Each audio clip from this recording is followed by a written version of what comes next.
Se você olhar lá no artigo 466, parágrafo 1º do Código de Processo Penal, você verá que ali tem a incumbência quanto ao juiz presidente do Tribunal do Júri, o juiz de direito, de advertir os jurados de que, uma vez sorteados, não poderão comunicar-se entre si e com outrem, nem manifestar sua opinião sobre o processo, sob pena de exclusão do conselho e multa. Então, o juiz, no início do julgamento, no início da sessão do júri, vai avisar aos jurados de que, a partir do momento em que eles forem sorteados, não poderão falar com os outros jurados e com mais ninguém. Pelo menos é isso que fala a lei. A lei, o Código de Processo Penal, diz claramente que não poderão comunicar-se entre si e com outrem, nem manifestar sua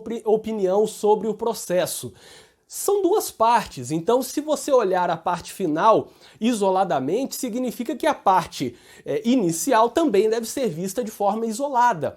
Ou seja, olhando atentamente, o Código de Processo Penal não diz que os jurados não podem conversar entre si sobre o processo e não podem conversar com outras pessoas sobre o processo. Na verdade, fala as duas coisas, mas separadamente. Diz que os jurados não poderão comunicar-se entre si e com outrem, então eles não podem conversar entre eles, nem com outra pessoa, e não podem manifestar sua opinião sobre o processo.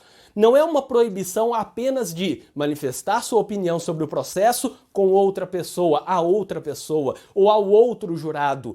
É uma impossibilidade de manifestar sua opinião sobre o processo, ao mesmo tempo em que, do outro lado, tem uma impossibilidade de se comunicar com outro jurado ou com outra pessoa. Então não é que só proíbe os jurados de conversarem entre si ou com outrem quanto ao processo. Pela lei, não tem essa limitação de somente proibir quanto ao processo. Proíbe quanto a tudo, quanto a qualquer conversa, e em seguida fala que também ficarão proibidos de manifestar sua opinião sobre o processo. E o parágrafo 2º fala que a incomunicabilidade será certificada nos autos pelo oficial de justiça.